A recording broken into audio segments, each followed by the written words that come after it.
Well, thank you everyone for coming out tonight, and good evening and welcome to this presentation. My name is Mike Emery and I'm the site administrator of the Cornwall Iron Furnace, a historic site which is owned and operated by the Pennsylvania Historical Museum Commission, Pennsylvania State Agency for History.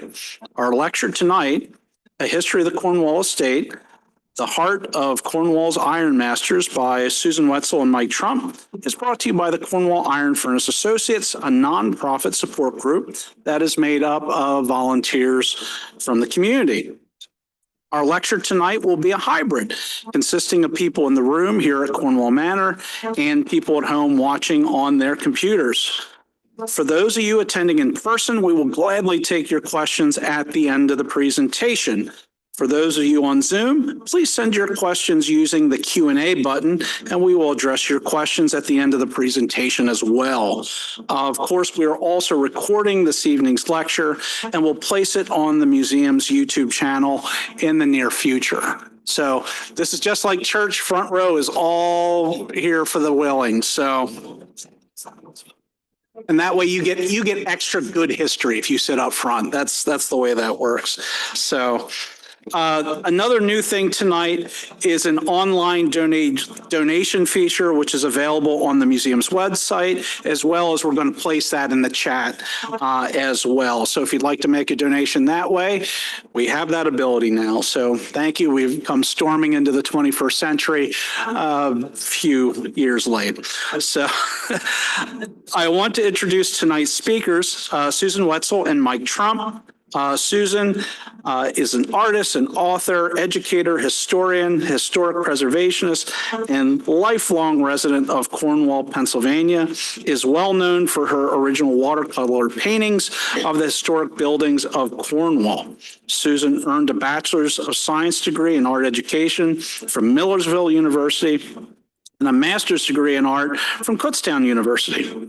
She's a retired art teacher at Cedar Crest Middle School in the Cornwall-Lebanon School District and former adjunct professor, let me get this right, at Lebanon Valley College. Susan continues to pursue her passion for Cornwall history through her Cornwall paintings, which are featured at the Cornwall Iron Furnace and covers the communities of Cornwall Across Time publications. Yes, it's on those covers. She co-authored with, of course, Mike Trump, who's our other speaker. So Sue is the president of the Cornwall Historical Alliance and a board member of the Friends of Cornwall Iron Furnace, where she is the chairwoman of the Cornwall Iron Furnace Signage Panels Committee. If you've ever been on the rail trail, you'll see a nice triptych panel that's there by the root beer barrel. If you haven't seen it, the weather's beautiful. Go look at our panel. It gives you a lot of great history about Cornwall. So, of course, these panels feature the history of Cornwall and can be seen throughout the community.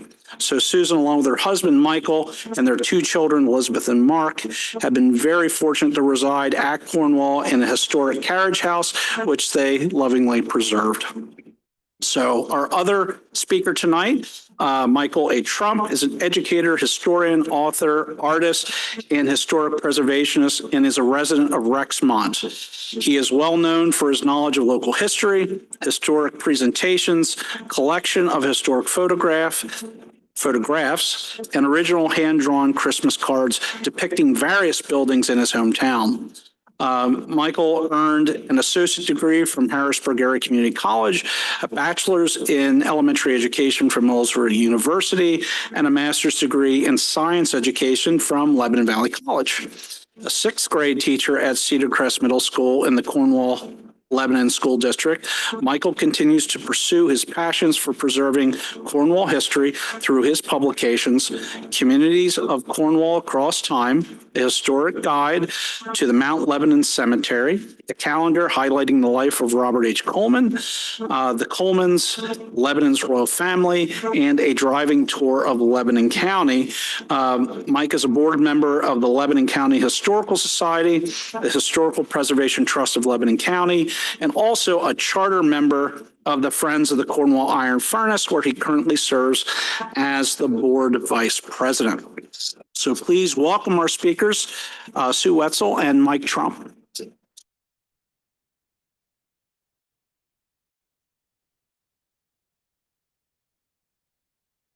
Thank you, Mike. Thank you, Mike.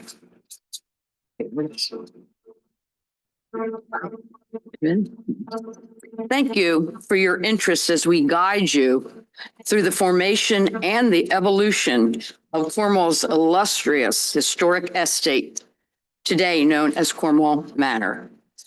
When we began our research, we were invited to access the Cornwall Manor archives, which proved to be a phenomenal source of information. Hear me? Couldn't hear me. Should I start over? Should I start over? We were invited to access the Cornwall Manor archives, which proved to be a phenomenal source of information, along with wonderful photographs, both for the Cornwall Methodist Church home history and for the Ironmaster families. That would be the Grubb, Coleman, the Freeman, and the Buckinghams, who resided at the estate for over 120 years.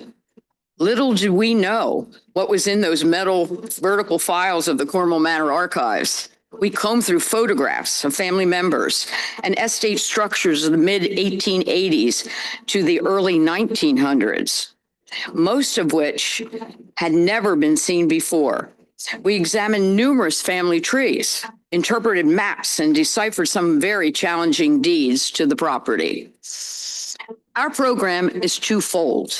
We will be focusing on the remarkable people who lived in the family shared haven and how they were committed to their involvement in continuing their family businesses as ironmasters and ultimately improving and operating their iron furnaces. Every one of the family members were extremely charitable and generous benefactors to the Cornwall and Lebanon County communities and beyond. They appeared to be devoted to sharing their wealth with others. You will notice that Mike and I wanted to make sure the women of the several generations received their share of recognition in how they played a significant role along with the men in the history of Cornwall. We will be highlighting the unique structures and continue to stand here today and showcase a few that have been removed over time. Let us not be remiss in mentioning the importance of the Methodist Church's involvement in purchasing the estate and transforming it into a retirement home for clergy and their wives, and their continuous preservation for over 75 years. Let us start at the beginning of the creation of the Cornwall estate. Cornwall Manor is a testimony to the ongoing existence of the Coleman family legacy. The documentation of the history of Cornwall and the families leads one through the twists and turns of life up to the present-day Cornwall Manor. The family shared retreat would not have been possible without the saga of a small, quaint miner's town and its industrious ironmasters. By 1798, when Robert Coleman acquired the Cornwall Iron Furnace from the original ironmaster Peter Grubb, 5/6 of the Cornwall ore banks and hills, and 1/6 of the lands, including the Grubb estate, during his continuous purchasing of land and iron ore forges. For the next 120 years, the area would be dominated and controlled by the Coleman families, making their mark not only with their lavish lifestyles, but in the local churches, schools, railroads, and housing they provided for the workers. The Coleman descendants and the series of ownerships and events and historical records from generations of ironmasters in succession up to the final chapter. That last chapter ended with the Coleman women, Margaret Coleman Freeman, and her daughter, Margaret Coleman Freeman Buckingham. As any historian well knows, trying to figure out which Curtis or Peter or Anne is being referred to in one's research about the Grubb family can be quite confusing. There are numerous ways one can sort the names to organize the who's who among the family tree. In our presentation, and what has worked best for us, the number that precedes a person's name indicates a specific generation. For example, you can see that Peter Grubb at the top of the list is part of the first generation. Curtis and his brother Peter, way down at the bottom of the running list of names, are both members of the second generation in our program, and so forth. In addition, as we proceed through our program, the main person of interest is highlighted in yellow to quickly draw your attention to that individual. Please be aware Please bear with us. The Grubb family tree is a complicated one. Curtis Grubb was the son of Peter Grubb and Martha Bates Grubb. Peter Grubb, the original ironmaster and builder of the Cornwall Iron Furnace, died in 1754. Curtis, being the eldest son, inherited 2/3 of his father's forges, furnaces, and properties, and later assumed the managerial position of his father's Cornwall Iron Furnace.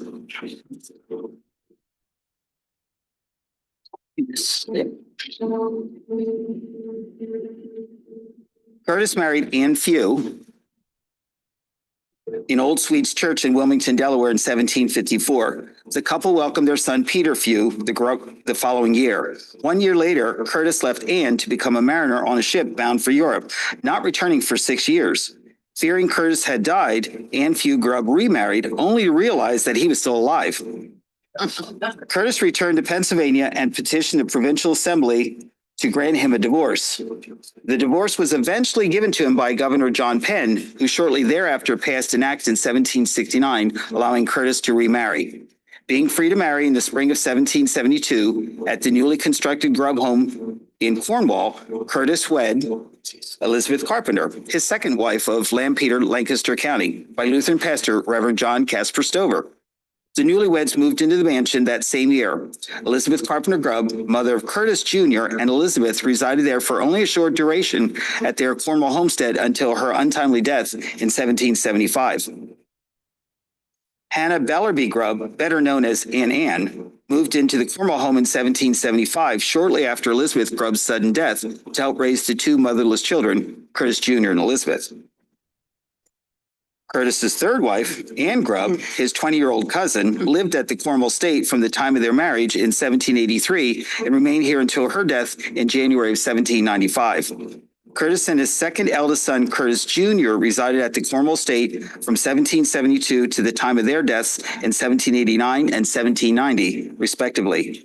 It is quite possible that Hannah Bellerby, otherwise known as Aunt Anne, along with her son, Jehu, of whom she bore to Curtis, and all of the Curtis's other living children, lived at the Grubb home in Cornwall until Aunt Anne's death in November of 1795. Aunt Anne was the last Grubb family member to reside at the original homestead here in Cornwall. I told you it was a complicated one. Robert Coleman and his wife Anne Old supposedly never lived at the Grubb estate they acquired along with the iron ore holdings and other properties by 1798. This historic 1802 draught of the Cornwall estate shows the estate's mansion there and the furnace there. The drawing in the upper right corner has been enhanced by Susan to better clarify the mansion. Robert Coleman appointed Rudolph Kelker as superintendent of the Cornwall Iron Furnace in 1798. Kelker was the son of a Swiss immigrant, J. Anthony Kelker, and Maria Magdalena Meister. Rudolph resided in the former Curtis Grubb home on the Cornwall estate until his death in 1801 at the age of 43. Rudolph Kelker is buried in the churchyard of Tabor, also known as First Reformed Church, located at the northeast corner of South 10th and Walnut Streets in Lebanon, the church where his father served as a financial secretary. Of curious note, Rudolph Kelker, in the summer of 1796, posted a classified ad in the Lancaster Intelligencer seeking the capture of Governor Dick, a runaway slave, from the Cornwall Furnace. The reward of $20 noted in the ad is equal to about $650 to $700 in today's money. Irish immigrant Robert Coleman, the most renowned of the early ironmasters of the Cornwall estate, married Anne Old, the daughter of his employer, James Old, owner and manager of the Quidapilla Forge near present-day Lebanon, PA.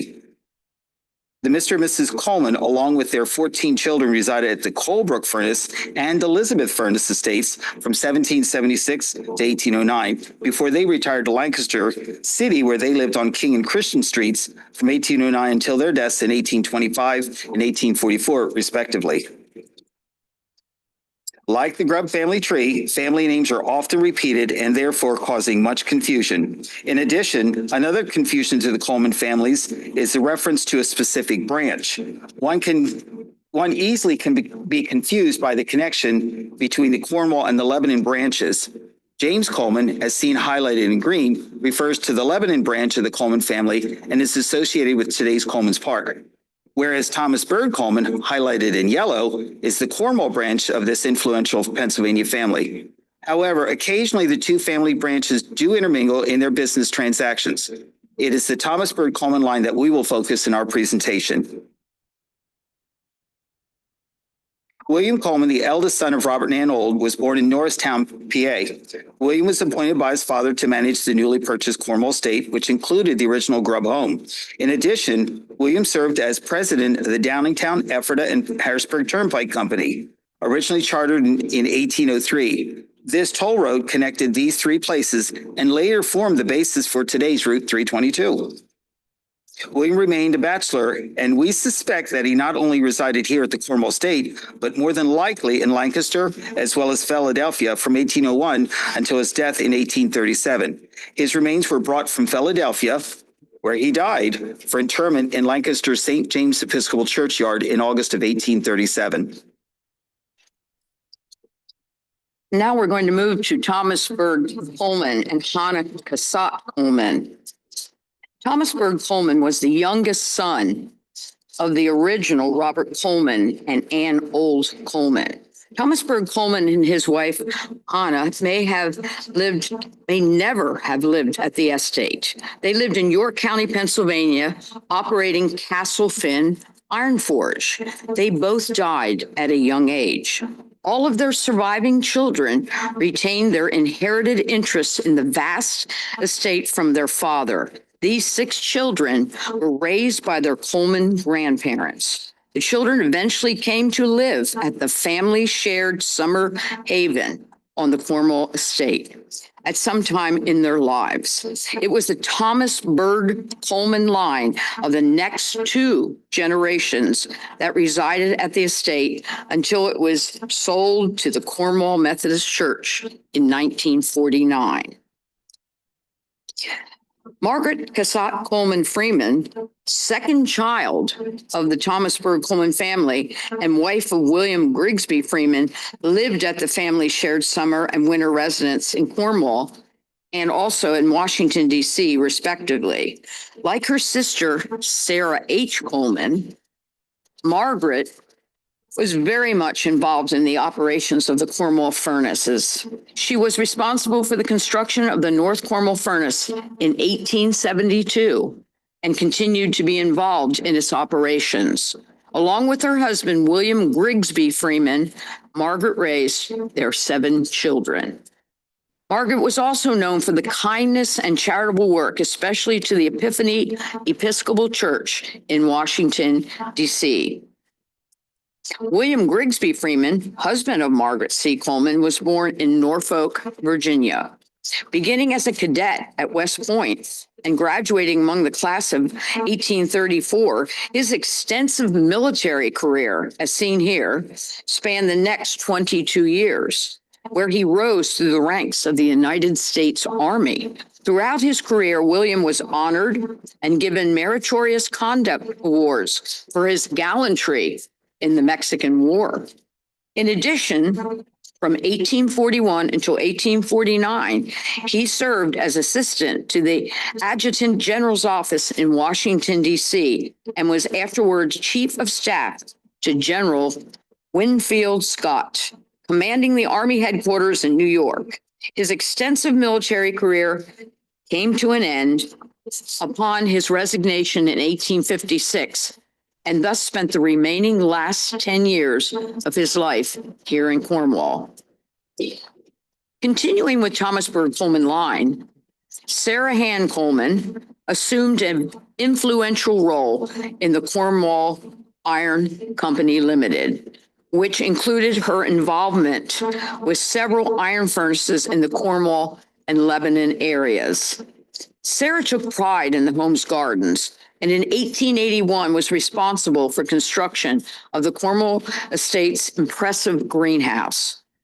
Sarah, who remained unmarried, spent most of her time contributing to charitable works for the Lebanon St. Luke's Episcopal Church and for the poor of Lebanon County, especially in Cornwall. Sarah's carriage, seen here, was recently relocated from the State Museum of Pennsylvania in Harrisburg to Cornwall Iron Furnace, where it can be seen in the Historic Sites Museum. In 1853, Sarah chose to purchase the mansion next to St. John's Episcopal Church, known as Ashburton House, located in Washington, D.C.'s Lafayette Square.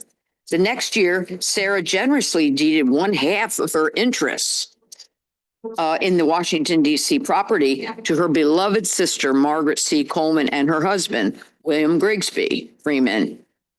The Coleman, Freeman, and Buckingham families resided here during their long winter months. Robert W. Coleman lived at the Cornwall estate from the 1840s to 1864. He was the eldest son of Thomas Bird and Hannah Cassatt Coleman. He attended West Point Military Academy and was a friend of General Winfield Scott. Robert W., a bachelor, was a very charitable man and was known to anonymously distribute hundreds of tons of free coal. I gotta get my phone. To the needy of Cornwall area. He was the principal proprietor of the Cornwall Iron Company Limited, which included the Cornwall Iron Furnace, Cornwall Anthracite Furnace, and Donamore Furnace. In addition, along with his brother William and cousins from the James Coleman line, George Dawson Coleman and Robert Coleman, Robert W. was responsible for the building of the North Lebanon Railroad, later renamed the Cornwall Railroad. He died at the age of 42 in New York City and was buried at Philadelphia's Laurel Hill Cemetery. Upon Thomas Bird Coleman's death in 1836, all 6 of his children inherited the Lebanon and York County properties. The portion of the estate left to the unmarried children, including Isabel, who died at the age of 24, came under the control of the surviving siblings who had immediate families of their own. Isabel Coleman died at West Point, Orange County, New York in 1849. Her remains were reinterred at Philadelphia's Laurel Hill Cemetery in 1860, being the first of the Coleman family to occupy the newly purchased large family plot overlooking the Schuylkill River. Youngest child of Thomas Bird and Hannah Coleman, William Coleman, was an equal partner in the family business. He, along with his brother, R.W., erected Cornwall's first anthracite furnace and chartered the North Lebanon Railroad. William and his new wife, Sue Ellen Habersham, lived in the mansion for a short period of time after returning from their marriage ceremony in Savannah, Georgia. Beginning with the 4th generation, William Coleman Freeman Sr., eldest child of Margaret C. Coleman and William G. Freeman, was born in Washington, D.C. William was an 1869 graduate of the College of New Jersey, later renamed Princeton University. In 1871, William Sr. was appointed the superintendent of his mother's North Cornwall Furnace. William continued in the family tradition of living in both residences at the Cornwall State as well as in Washington, D.C. until 1878, when he moved to North Cornwall, today the area known as Crinchville. In 1880, William C. Freeman Sr. married Elizabeth P. Brown. The matrimonial ceremony, held in Ottawa, Canada, was conducted by her father, Reverend Edmund Palmer Brown. Newfound information records that Elizabeth's name at birth and for the next 20 years was Phoebe E. Brown. Additional records show she was likely born in Darien, Georgia, a small town south of Savannah, where her father served as a minister in a local Episcopalian church.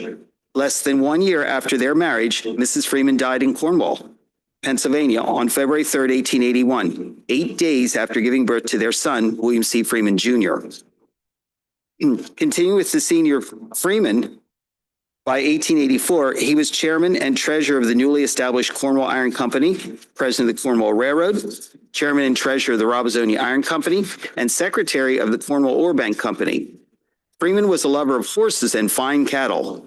At his Speedwell Stud and Stock Farm located in Elizabeth Township, Lancaster County, he specialized in the breeding of standard bred horses. In addition, Freeman was very interested in developing the highest breeds of cattle on his Fairview Farm near present-day Quentin, PA. Mr. Freeman died unexpectedly in 1903 while visiting his son at Princeton, New Jersey, his and later his son's alma mater. Isabel Coleman Freeman, Isabel Coleman Freeman, also known as Isabella, was the daughter of William G. Freeman and Margaret C. Coleman Freeman. Born in Washington, D.C., Isabel never married and thus lived her entire life at both the Cornwall State and the Lafayette Square residence.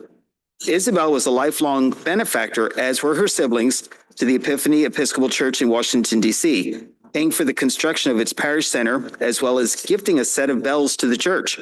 The sisters also gave funds to the National Cathedral in Washington, D.C., for both the Canterbury pulpit as well as the initial commitment to begin outreach programs sponsored by the church. While summering at the Cornwall State, Isabel died at the age of 78. The Freeman siblings, Isabel, Edward C., and Margaret, in 1910 were responsible for the benevolent gift to build a new stone parsonage for the Cornwall Methodist Episcopal Church, today the Cornwall United Methodist Church, as a memorial to their dear mother, Margaret C. Coleman Freeman. And in 1926, sisters Isabel and Margaret also presented the bell from the Bird Coleman Furnace to the Cornwall Methodist Church. Along with her charitable work, Isabel was very active in the management of the Cornwall Iron Company, as well as the family estate and its workers. Anne C. Coleman Freeman, the surviving middle child, I can relate to that, of Margaret C. Coleman Freeman and Margaret G. Freeman, followed in the footsteps of her family members. She was a generous benefactor to the family churches in Cornwall, Lebanon, and Washington, D.C. She resided at the Cornwall home until entering Sanford Hall, located in the neighborhood of Flushing, Queens, New York City. Sanford Hall was a private hospital for the wealthy who suffered from mental and nervous diseases. Anne was a patient at this hospital for 3.5 years before succumbing at the age of 34 due to multiple sclerosis on January 17, 1887. Oddly, her obituary that appeared in the Richmond Times-Dispatch 3 days after her death states that she died in Washington, D.C. However, official records show that she died in New York City. The youngest male of the Freeman siblings, Edward Coleman Freeman, better known as E.C. Freeman, graduate of Pennsylvania's Lafayette College, was a bachelor of millionaire status and considered the head of the wealthy Freeman family in the late 19th and early 20th centuries. The mansion was his home throughout the year. Unlike his mother, his aunt, and sisters, who made it strictly their summer residence. Edward was executor of the Coleman Freeman estate, which included the Freeman family's vast farmlands, their iron ore deposits at the Cornwall Ore Bank Company, holdings in the South Mountain of Cornwall area, and interests in the Cornwall Railroad. He served as president of the Cornwall Iron Company Limited, the Cornwall Iron Company, and the Cornwall Turnpike Company, as well as director of the Cornwall Railroad Company, Robisonia Iron Company Limited, and the Lebanon Valley National Bank. Along with his brother Edward, he owned and managed the Fairview Farm and the Speedwell Stock Farms. He was a lover of dogs, especially his fine-bred hunting dogs. Edward Freeman was a very charitable man, well respected and admired, especially by the workers he employed on the Coleman and the Freeman estate. Edward suddenly passed away in May of 1912. His will dictated a provision to give $10,000 for future maintenance of the Cornwall Methodist Episcopal Church. Margaret Coleman Freeman Buckingham was the youngest of the Freeman children and the last of the Coleman line to reside at the Cornwall estate as a summer residence. She was a generous benefactor of the Cornwall Methodist Church and Lebanon's St. Luke's Episcopal Church, contributing for the elderly and their missionary work. In 1903, the sisters donated money to erect a parish hall next to St. Luke Episcopal Church in Lebanon, Pennsylvania. She and her sister would provide monetary support for the prevention of consumption, better housing conditions, disaster relief aid, and help to inner city children. During World War I, they were very generous in their gifts to the Red Cross and their sponsored hospitals. At age 37, Margaret married Benjamin H. Buckingham 3 months after the death of her mother in 1894. The Buckinghams never had children. Margaret's greatest gift was in 1931 to the Commonwealth of Pennsylvania, when she donated the historic Cornwall Iron Furnace and its surrounding buildings, along with a trust fund to provide for the perpetual maintenance of the property.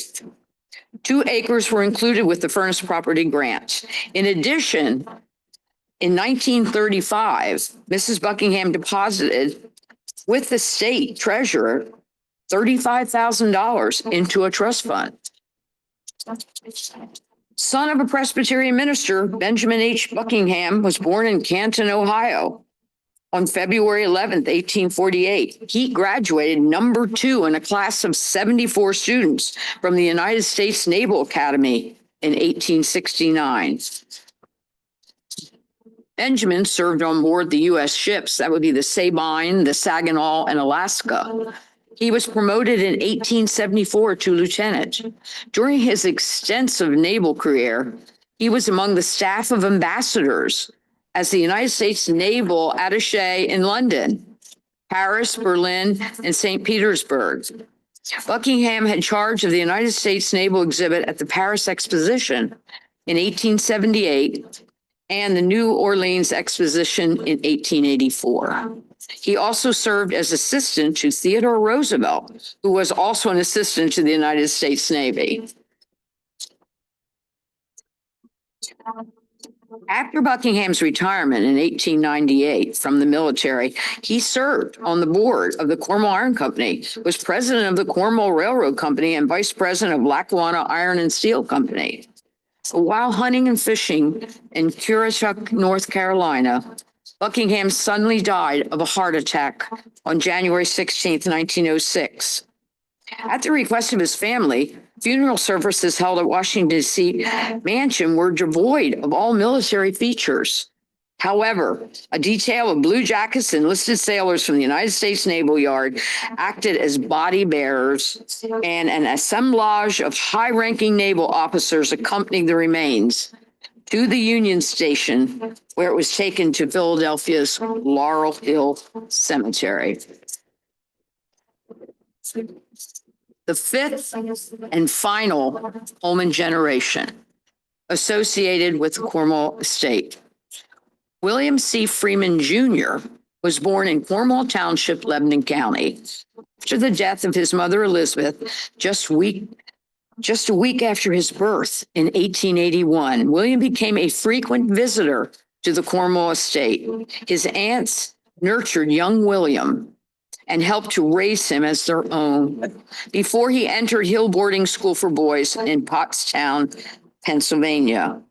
He was a graduate of Princeton University, class of 1906.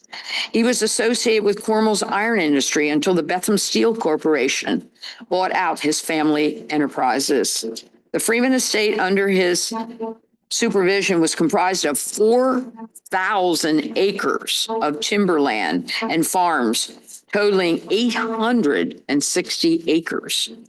William was considered one of the leaders in the banking industry of Lebanon County and was instrumental in the advancement of the Lebanon County Trust Company, serving as the president. He was elected on the Republican ticket to the Pennsylvania House of Representatives, serving from 1907 to 1912. Mr. Freeman was appointed by Governor Stewart as a member of the House Committee to revise and codify the election laws of the state of Pennsylvania. He was elected to the Pennsylvania State Senate, serving from 1925 to 1932. William married Emily Reeves Henry of Philadelphia in 1908. They raised their only child, Isabel, at their family home in North Cornwall, a short distance from the Cornwall estate. On October 15, 1946, the 74-acre Buckingham estate's fate would be determined after the death of Robert Coleman's great-granddaughter, Margaret Coleman Freeman Buckingham, the last Coleman descendant to live on the estate. Almost 200 years after its creation, the majestic Coleman estate was destined to thrive with a new purpose through a simple statement at a Cornwall Methodist Church conference meeting by the church's pastor, Washington Sands Fox. Fox mentioned the death of Mrs. Margaret C.F. Buckingham, their most charitable financial supporter. Reverend Dr. Levi Hoffman Zur, an active member of the Philadelphia Methodist Conference, was present at that meeting. Instantly, Zur perceived his dream of a retirement home for Methodist ministers and their wives and widows, and he knew the quaint village of Cornwall was just the place. The fruits of Zur's labor in purchasing the Buckingham estate came to a realization on August 14, 1948, on a porch in Mount Gretna. There, 10 men made a decision to purchase the property.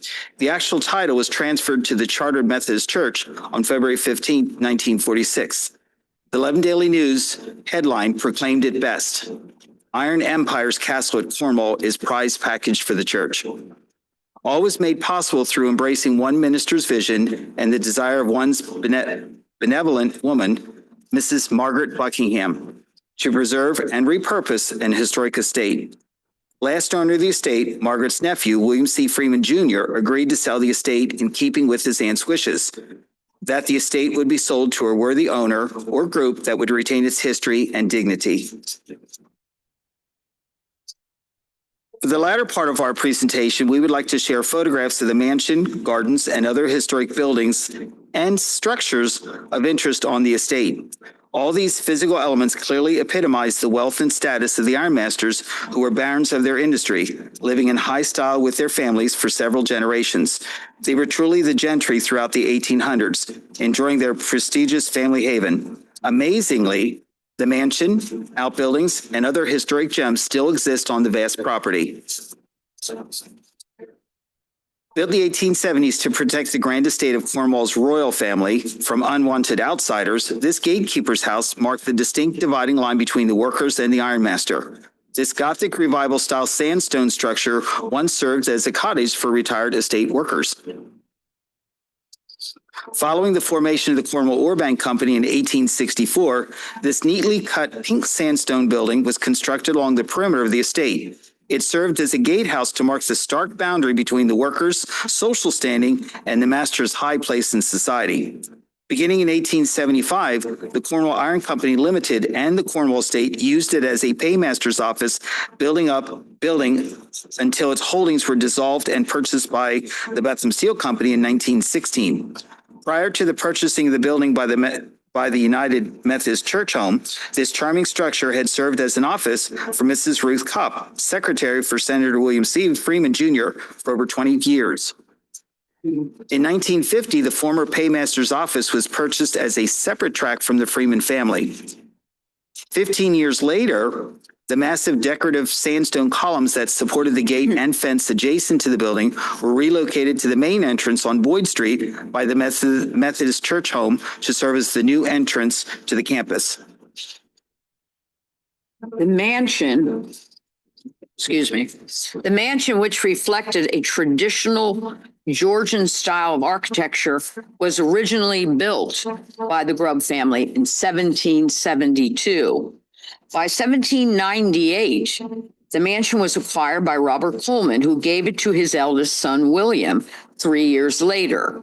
Because there are no known photographs of the original Grubb residence in Cornwall, it may have looked similar to any one of the Grubb residences located in northern Lancaster County, such as the Hopewell Forge Mansion along PA Route 322 in Elizabeth Township.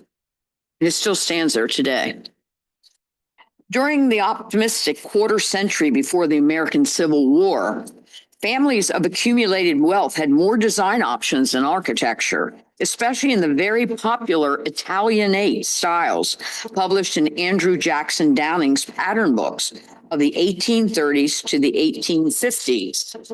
This style epitomized and celebrated the wealthy northern industrialists of America. It appears that major changes to the mansion included a more cohesive blending of two earlier structures to appear as one whole. A broad and expansive veranda with numerous porch pillars extends across the front and wraps around the west side. Extending from the rear of the mansion is a native red sandstone structure of what might have been an earlier summer kitchen, complete with an open hearth, an English stove, and hot water storage. Perhaps the most striking feature of the mansion's exterior is its large and imposing Italianate tower. The interior of the tower, reached by a spiral staircase twisting around a central pole, leads to the uppermost room, thus allowing an expansive view of the French-inspired terrace gardens. Located west of the mansion, this charming yet intriguing guest house is fashioned of local red sandstone. The octagonal-shaped structure served as a place to produce the gas fuel through combustion, used to illuminate the estate's grand mansion.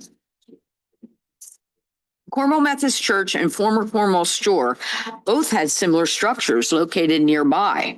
In all likelihood, all three of these structures were built around the same time, circa 1875. After the electrification of the mansion, probably in the early 20th century, the building became obsolete, allowing it to become a place for storing garden tools and other supplies. Once called the Hackney Stable, this imposing structure was built in the 1880s for the Robert W. Coleman heirs. Close examination reveals a rather impressive and stately building that was used as lodging for the horses and carriages, all of which were vital modes of transportation on the estate prior to the automobile. It also served as quarters for the horse grooms. The structure's architects, Philadelphia-born W. Bledden Powell and Scottish-born John MacArthur Jr., were prominent and accomplished architects.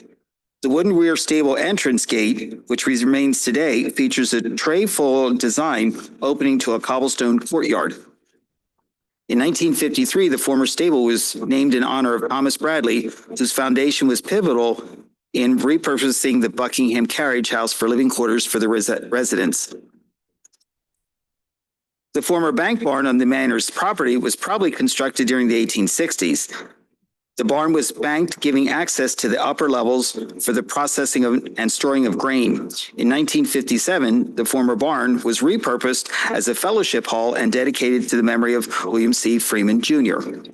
You're sitting in it right now. Carefully planned with terraces of flowers and vegetables in a combined design, the garden was and still is a place to enjoy the natural world around the estate. Margaret C.F. Buckingham was very knowledgeable in horticulture, as well as was her mother, Mrs. Margaret Coleman Freeman, and her aunt, Miss Sarah H. Coleman. Spanning over 90 years, the three women were responsible for the planning and maintenance of the elegant gardens that completed their grand summer estate. The entire estate was surrounded by a wooden picket fence, except at two entrances that were outfitted with protective iron gates and iron fencing. The Cornwall Estate's boxwoods created a geometric maze in the lower section of the gardens overlooking the meadow. In addition, a rustic laurel wood bridge spanned over the stream that once flowed through the lower section of the estate's terrace garden. The bridge's design not only enhanced the overall serenity of the garden, but reflected the unique style of the tool shed, which you'll see later, that once stood near the present-day Freeman Hall. Located on the lowest level of the estate's terrace garden, an ornamental iron fencing identifies a large circular fish pond. Long gone is the neatly trimmed boxwood hedge that once surrounded the iron fence. Water for the pond was originally piped in from the estate's own supply of fresh spring water from a reservoir known as the White Quarry Track, located in the South Mountain near Miners Village. Along with the lotus flower urn, the Buckinghams purchased the cast iron and copper dragon-like sea serpent fountain at the Louisiana Purchase Exposition, informally known as the St. Louis World's Fair, held in 1904. These two early 20th century fountains were implemented to enhance the garden's Asian features that had already existed in the architectural design of the seed house. Resting along the lower slope and adjacent to the resident's vegetable garden, this structure served as a storage building for the various seeds that would be planted in the gardens and other areas of the estate. The neatly cut and trimmed pink sandstone utilitarian structure appears to be in keeping of the Asian elements of architectural design. Nearby can be found remnants of the garden's cold frames, similar to those found at the Cornwall Iron Furnace. Located west of the seed house, this cold storage building with its arched entranceway and barrel vaulted ceiling sits banked into the earth for insulation to keep vegetables cool during warmer weather.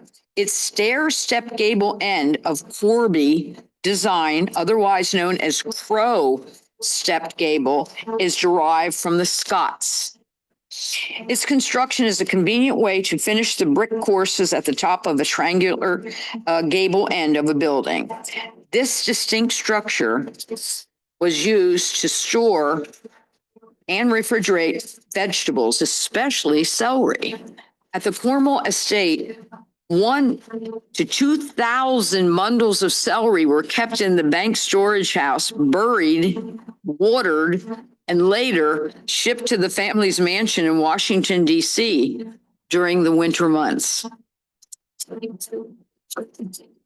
The original Coleman greenhouse was built on site to assist the gardeners in maintaining the estate's vast grounds. In 1881, at a cost of $10,000, Miss Sarah H. Coleman commissioned Bartlett, Hayward and Company of Baltimore, Maryland, to build a greenhouse to complement the estate.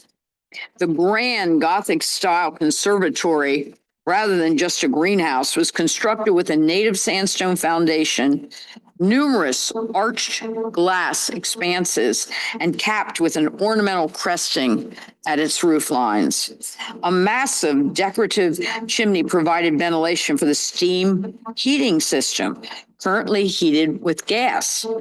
An underground tunnel containing carbide gas tanks, which lit the mansion, formerly ran from the greenhouse to the mansion, but was later filled in to prevent underground access to each of these fine structures. The watering trough. This circular trough was carved and shaped from a large boulder of native red sandstone retrieved from the South Mountain. It was used to provide water for the horses. A similar trough can be seen on Freeman Drive, Route 419, across from the Cornwall United Methodist Church. The meadow. It was located at the foot of the terrace gardens. It was used as a testing ground for firing cannons with cannonballs made at the nearby Cornwall Iron Furnace. Local legend claims during the economic depression of the 1930s, Mrs. Margaret C.F. Buckingham allowed the unemployed members of the community to search and dig up Revolutionary War era cannonballs, of which she paid them $5 per discovery.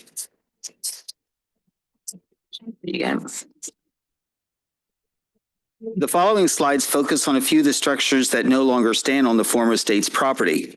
Formerly known as the Kaiser Homestead, this manor within the Grand Coleman Freeman Buckingham estate was built of sandstone in the Gothic Revival style. Probably built around 1865, it once served as the residence for Augustus Moore Kaiser, furnace manager of the nearby anthracite furnaces, and later manager of both the Cornwall Iron Company Limited and Cornwall Estate. The homestead, also known as Grandview Manor, was sold 1 year after Margaret Buckingham's death by her nephew and heir William C. Freeman Jr. to Joseph F. Crinch and his wife Edith M. They purchased the former Kaiser homestead, 3 outbuildings, and about 7 acres of land extending to the main gate. This sale in 1947 was the only time Mr. Freeman sold a portion of his inherited Buckingham estate to a private owner prior to the sale of the estate to Methodist Church Group. This stately structure was raised in 1985. Included in the purchase of the former Kaiser property was a vacant bowling alley located to the west and rear of the former Kaiser Mansion.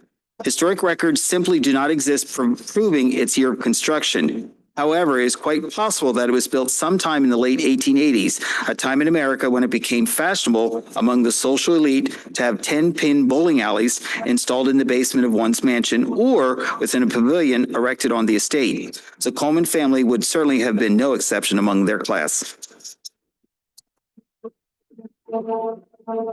The Ice House. Once considered an important building on the Coleman estate, an ice house was located between the greenhouse and the mansion. Ice was cut from the nearby lake located at Penryn Park, today known as Camp Rocky Creek. The Freemans owned Penryn Park, by the way. The ice was packed with sawdust and straw and stored in the structure. With electricity becoming readily available and ice boxes giving way to refrigerators, the structure fell into disrepair, was eventually raised, and its cavity filled in with soil. The tool shed. The Coleman estate once consisted of numerous outbuildings, included a tool shed. This unique cottage-like structure was located west of the large barn. The exterior had rustic wood ornamentation added to its sides. Yearly maintenance on the rustic structure required the workers to collect the roots of laurel and other fallen trees. The inspiration for this whimsical-like structure may have come from Margaret C.F. Buckingham herself, who was known to pay close attention and not let any details of the estate, its buildings, or its workers escape her. The rustic tool shed was eventually raised to make way for the colonnade that connects Freeman Hall to Corson Hall. This early 20th century structure was the last building constructed for the Freemans. It was a simple brick structure with a chimney on the southwest side and very little exterior ornamentation. With the invention of the automobile, a carriage became a necessity for the family. The garage housed a 7-passenger Buick touring automobile owned by Edward C. Freeman. A small card we found located in the Cornwall Manor archives makes note of Edward and his fancy automobile, which was known as the Queen of the Valley. The former garage was raised in the mid-1960s to make way for Corson Hall.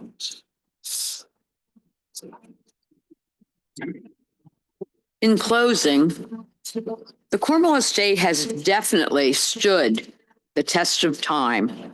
From its humble beginnings in 1949, with a handful of retired Methodist clergy and their wives, to a vast and thriving community today. We are thankful that it was saved from demolition. Likewise, the Cornwall community, along with historians, will be forever grateful to the Pennsylvania Conference of Methodist Churches for preserving and repurposing the historic Ironmaster estate known today as the Cornwall Manor. We commend Cornwall Manor for its continued preservation of the Cornwall estate's historic buildings and its grounds. It is remarkable that the manor has saved nearly most of its iconic structures. We thank you for that continued vision from over 75 years ago to preserve the past, but yet look to the future. If you're interested in learning more about the Grubb, the Coleman, the Freeman, and the Buckingham families, and the Cornwall estate, we urge you to purchase the 200-page book entitled The Communities of Cornwall Across Time, an historic tour of the Cornwall Manor. That would be the Grubb, the Coleman, the Freeman, and the Buckingham estate. It is on sale at the Cornwall Iron Furnace store. All proceeds benefit the furnace. We would like to acknowledge several people and thank them. Cornwall Manor for not only providing a place for us to share our research and discoveries, but also allowing us to access their fabulous archive collection a decade ago. Friends of the Cornwall Iron Furnace for sponsoring this evening's program and supporting our research. To Mike Emery, Cornwall Iron Furnace Site Administrator, for asking us to present this evening's program. To Kathy Donaldson for not only monitoring this evening's program, but assisted in editing our publication. To Bruce Chadbourne for assisting with recording this evening's program. And the following individuals who assisted in researching historical information and providing photographs from their collections to better illustrate our presentation. Shane Keenan, Lebanon County Historical Society, archivist and registrar. Bruce D. Bomberger, Lebanon County Historical Society, archivist. Fred Coleman, William and Sally Rhodes, Lydia Jones. Our apologies to anyone we may have overlooked in our acknowledgements. We thank all of you for attending this evening.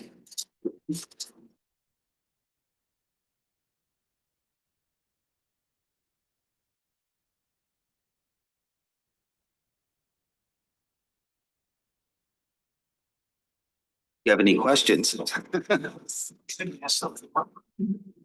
anybody have any questions? We answered all your questions. Yeah, that's cool. The slides that displayed, there was a word associated with the elevation of a person from one level of the military to another. I think today we use that word as they were commissioned. Okay. Anything about the difference between the word used today and the word they used way back then? No, please help us. I'm good at making something up. I'm not going to attack this one. No, I'm not either. I have no idea. I have no idea. Mike. And also for those at home, the question was, there was a word that was used to describe kind of a military piece that was unfamiliar, was the word breveted. Yes. Yeah. Okay, breveted is kind of an honorary promotion. That doesn't mean that you have it fully. Oftentimes that was something that you'd see in the 19th century. Say, for example, if you were an officer and performed very well in combat, instead of getting, say, a medal, like they would do today, they would actually be raised in rank honorarily to that next highest level. That would be called breveted. So that was the term, I'm sure, that you were looking at. Thanks, Mike. Thank you, Mike. Way in the back. Yes, way in back. In your genealogy, you made frequent references to some of the Colemans living in Washington, D.C. in very important areas. Literally. That's correct. Was that because they were influential in Federal politics? Or what was the connection with the Coleman to be functioning at that rather high level? I don't know whether they went to Rockefeller. Yes. But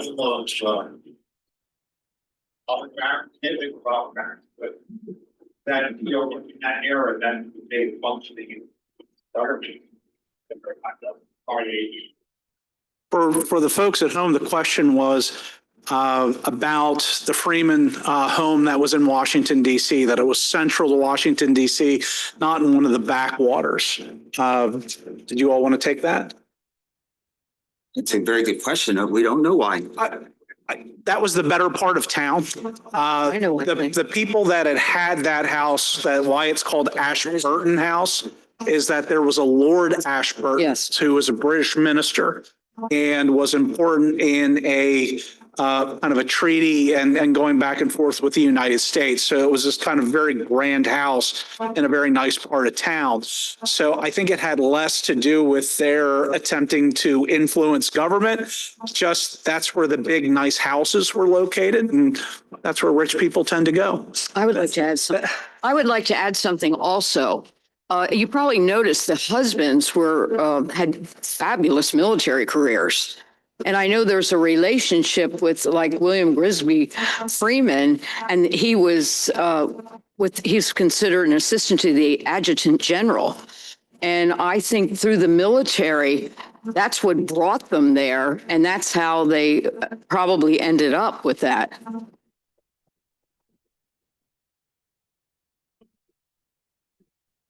Go ahead. In Palmyra, there's a street that runs alongside Londonderry Village, the retirement home there. Northern. Grub Street. Is it named after this family, do you know? The question is, there is a street that runs parallel with Londonderry. Is it parallel? Side Londonderry Village Okay. to the entrance. Okay, to the entrance. And the name of it is Grub. Yes. I would think it's associated with the Grubs. I would think so. I would think so. Because the Grub, and when you think about the Renaissance Fair, that was one of the Grubs also in that area.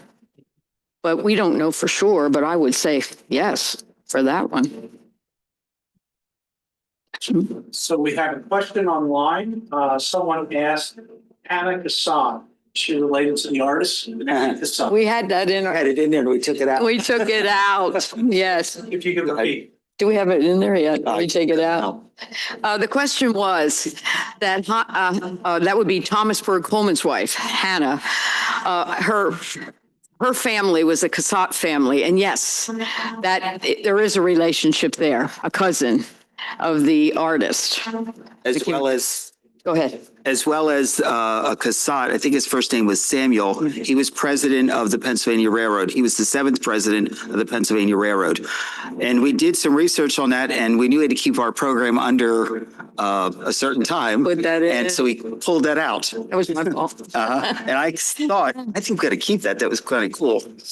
So I don't want to say exactly. I figured it out. I think it's they were Cousins. once removed. It's Yeah, one of once those removed. cases. That was a great question. Yeah. Definitely. Bruce? I was asking the program where all the red sandstone comes from. I think you mentioned so. The Mount, definitely the, Yes. oh, the question is, the sandstone, where did it come from, the South Mountain? We know it came from Mount Gretna area. And also there is a street in Rexmont called Sand Street. That road, which runs north-south, that led up over the South Mountain to collect sandstone. So if you'd walk up over the mountain, you're going to run into sandstone. If you follow 322, look closely along the, in the forests, you'll see a lot of sandstone. Hummelstown, yes, there was a quarry in Hummelstown. So another question came in online. Does the William C. Freeman Jr. home still exist? Good question. The question is, does the William C. Freeman Jr. home still exist? Yes, it does. It was sold in the after he had passed away to the Thomas Quinn family. Their son continues to own it. It was sold. Was that the one sold to? Oh, it's recently sold. It wasn't just recently sold though again. Yes. Did you mention the Quins? Anything else? That is located, if you're on Cornwall Road in front of What's what's the called. question? Oh, I'm sorry. The question is, where is it located? If you are on Cornwall Road and turn on North Cornwall Road, follow it till it gets very complicated. Furnace Street, Hillside Road, you're going to see 2 stone pillars. Now today they're covered with ivy. That roadway takes you right to the mansion. In this catty corner to the other mansion, you can say that. In our previous presentation, we had talked about that mansion. That was designed by his William C. Freeman's son-in-law, Clattenburg. There were several mansions up at that spot. Yes, that would have been the 3rd mansion. There was a 6-child Victorian, then there was an Edwardian, and then that one. Today. Yeah, Actually, 2. They remodeled the stick-style one. right. Any other questions? Any other questions? Thank you. Thank you.